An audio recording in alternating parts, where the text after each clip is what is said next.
Hello, my name is Jiri Sihlovec, and you are watching Instrument Expert. I am vibration monitoring system and overspeed protection system expert. I would call myself that. And this is the overspeed protection system cabinet, which you can see right here. In the middle or on the top, I would say, there is an overspeed protection system unit, the main unit made by company Crown. This system is triple module redundant, which means that in case of one line or one module failing, the system will not trip and will operate continuously. On the left of the main cubicle, main system, there is a communication module, and on the right there are three main modules for operation. At this moment, the system is in trip, which you can see by this event code E0020, but in the operation, it would look something like this. Now we are electrically simulating 101 RPM, which you can see right now. The system is in trip, and that you can see right here at the top, the red LED is lighting. About the system, so as I said, it's triple module redundancy, so all inputs and outputs are tripled, which you can see right here on the right. It's not that you can see it much, but there is a lot of signals. On the top, there are three speed sensors connected right here, and down here we have all the inputs and outputs, which are triple. This system has SIL-free certification, which is the highest at the standard. It's most reliable without need to change it for. It's just reliable the system. SIL-free certification is the highest which you can achieve. What else? The system is also tripped by 6 external trips in total, which you don't need to use all 6, but in this case, on this project, they are used. First one is trip from turbine protection system. The second is from push buttons, which you can have many. In this project, there are in total 3. One is located actually here on the cabinet.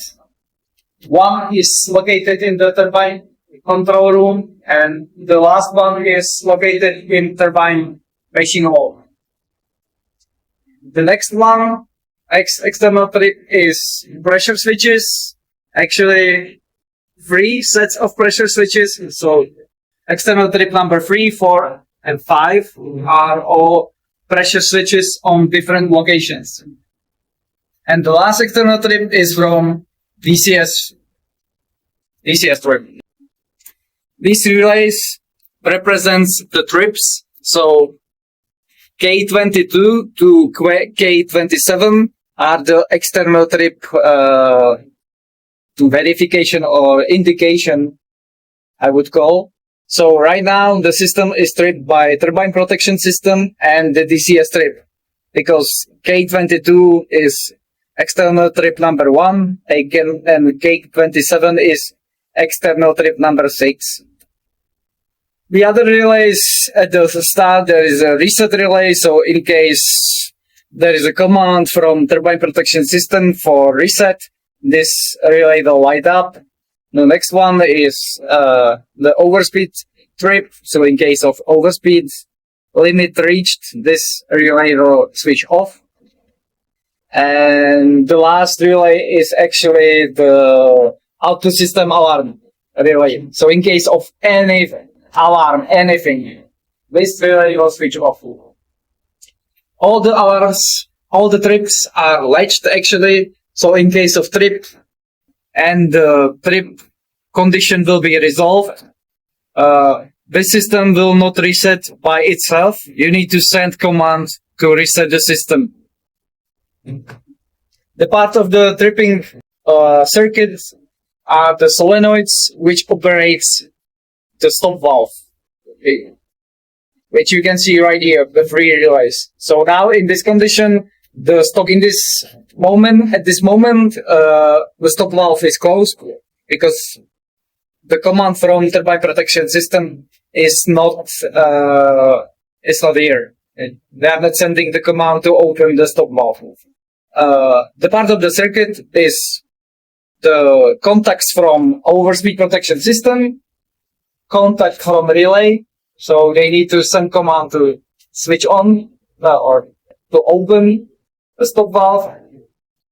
The circuit breakers, which are right here, the solenoids are powered by these three, and the solenoid itself, of course, which is connected. Actually, I must take a look right here on the right, on this block. Here you can see three transils, actually, because it's very big induction, the solenoids. In case you want to open the circuit, the big induction will cause very high increase of voltage. That's why there are these transils which will negate or decrease the voltage very rapidly.